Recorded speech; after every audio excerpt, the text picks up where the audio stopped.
Hello friends, I hope you are well. Welcome to this week's Dirt Report, the Tech and Telco 10-minute newscast or less. At this stage, I don't know what topics we're going to cover and how long it will be because I write this script straight beforehand. Today we have the ATO facial recognition trial going live, West Australia throwing its budget surplus into tech, and Microsoft taps Nokia for 5G services in South Australia. And there's space involved too.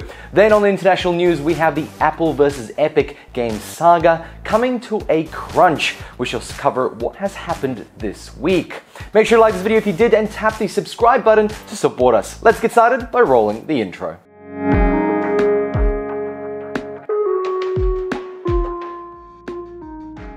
If you remember, a little while back, the ATO partnered with a UK company called iProv to help with its MyGov ID app. The one and only app you'll ever need for the police to mess with you. I mean digital identity to secure you from bad actors, of course. In any case, the MyGov ID app has seen some use during tax time and logging into other government services, so it's only right for the app to use your face as a means to identify you. The platform utilizes identity proofing level 3, apparently the highest form of identity verification. This verification process is only used to verify access to services that have a high risk factor of fraud. The specifications follow the identity proofing requirements from the Digital Transformations Agency document, and while the document is nearly 4 years old, it is still very relevant. I have linked the PDF below for your reading pleasure. Here are some key outcomes of that. The Digital Transformation Agency, in collaboration with other government agencies and key private sector bodies, is leading the development of National Federated Identity Ecosystem, also known as the Identity Federation. The Federation will be capable of providing trusted digital identities to rallying parties in order for them to deliver online services and benefits to people. Implementation and operation of the Identity Federation is underpinned by the Trusted Digital Identity Framework, which contains the tools, rules, and accreditation criteria to govern the Identity Federation. The reason I wanted to mention this document and its age is not to freak people out. Yes, the MyGov ID app will be using facial recognition to make sure that it is you, just like your iPhone or Android with fingerprint scanning, for example. And it has nothing to do with the current global situation. However, this kind of announcement doesn't help when the police recently got powers to enter your digital life at a whim, so there's that. Welcome to a police state. Back to the app. If you're interested in being part of the trial, especially if you use the service often, then once you verify your personal details, you can opt into verifying via face. Once your documents are verified, you'll be asked to complete a facial verification check against your passport photo using the built-in liveness detection. Yep, you have to be alive for this one, folks. No dead people allowed. The way it checks that you are alive during the face scan is by asking you to take a series of photos against different colored backgrounds to confirm that you're alive and physically present. If you need assistance making sure, then visit the Bunnings Paint section to change your backgrounds. All in all, the app adheres to strict privacy laws, which was the exact same thing the government said about Safe WA. So take that with a large grain of salt. I would bet, however, that out of all the services, this one in particular has some very strict security and privacy protections since it is connected to direct government details. Also, feel free to try out photos. Apparently it works on some occasions, hence the beta, and I literally mean showing a printed photo to the app. Let me know if you've used the service before. How was it? Does it work for you?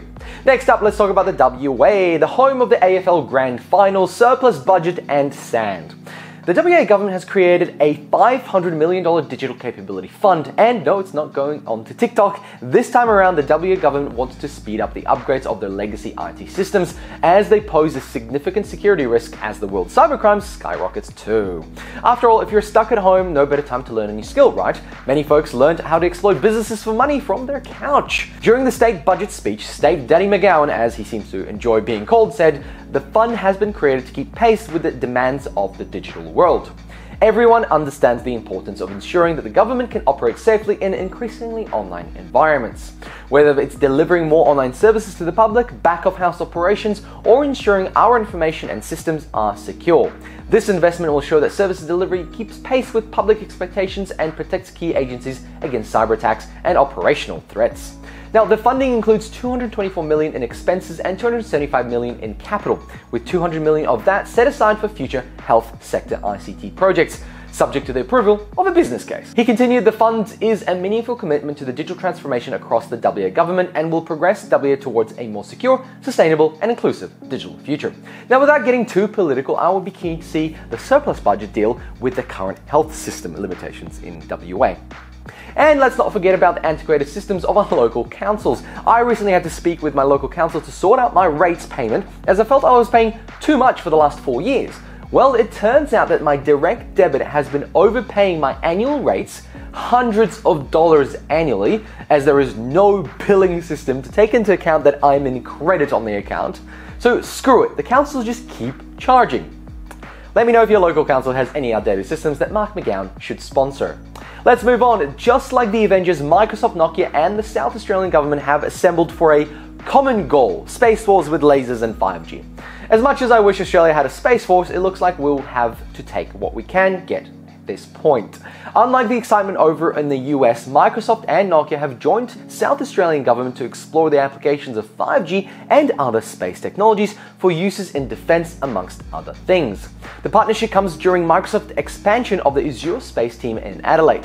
So it looks like Microsoft and Nokia will work on projects that will demonstrate how space technology combined with 5G ultra-low latency systems could enrich the country's defense capabilities. This comes at a time when the global space industry's worth is reaching $450 billion, then doing a bull run straight to $1.1 trillion by 2040, while the 5G segment is said to be hitting $8 trillion by 2030. This kind of partnership should assist South Australia and technically the rest of the country, except WA, because we have a surplus, right? Here is what Stephen Patterson, the Minister of Trade and Investment for South Australia, had to say. South Australia's reputation is gaining recognition as the epicenter of Australia's space economy, with collaboration, partnerships and innovation leading the way in growing Australia's space industry. Our commitment investment in the Lot 14 Innovation Precinct, this is the one where Microsoft is building their space team, and our ongoing work with industry on $6.5 million initiative to design and build a low Earth orbit (LEO) satellite to provide space-derived services to the state, signals South Australia's determination to continue to lead in this sector.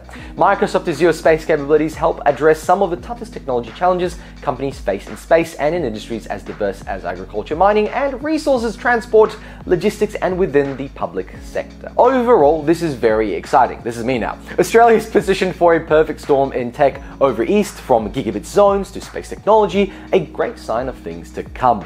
Let me know your thoughts below. Oh, 'tis that time of the video again, time to board an imaginary plane, because that's all we can do now. Instead of Imagine Dragons, we can only imagine travel. I recently rewatched Steve Jobs' keynote from 2007 as he announced the revolutionary iPhone with a phone, an iPad and an internet communicator. Yes, friends, they called it an internet communicator, just like a rotary phone is a voice communicator. Think Star Trek. What Steve Jobs didn't know at the time is that almost 13 years later, a video game company that makes ridiculous meme games for kids would knock a tooth out of Apple's pretty face while suffering a broken fist. Let me give you some context on the current Apple versus Epic Games case. Apple doesn't let developers sell their services on the Apple App Store without taking a cut of it. All developers have to sell via Apple in the App Store. However, giants like Netflix get away with it because they don't advertise how to buy their subscription on the App Store. Hence, it's kind of a murky hidden zone. So, Epic Games did a naughty and linked folks to buy their V-Bucks from the Epic Games Store via the Apple app. And Apple didn't like not taking a cut, so they shut that shit down real quick and barred them from the store. Now that's a very basic explanation, but it brings us here. The lawsuit Epic against Apple. The presiding judge has ruled for a permanent nationwide injunction to stop Apple hiding different ways that an iPhone user can purchase services from an app developer. You might be thinking, holy crap, Apple lost. Well, yes and no. This could trigger the ability for developers to add their own payment methods into the app, which is a win for developers and potentially a win for users, as the price may or may not go down the total 30% cut that Apple usually takes. I doubt developers would pass the savings on, but maybe a little bit. But for Epic, the problem, as the judge said, is that the catalyst for this case, when Epic added a direct payment button into their Fortnite game, was a breach of contract with Apple. So to top it all off, Apple terminated Epic's account for that reason and was well within their rights to do so. And now Epic is off the App Store and it's all legit.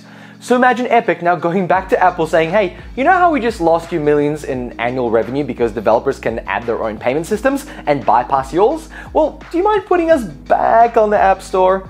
Pretty please? Here is what the judge said. Apple has a contractual right to terminate its DPLA with any or all of Epic Games' wholly owned subsidiaries, affiliates, and other entities under Epic Games' control at any time and at Apple's sole discretion.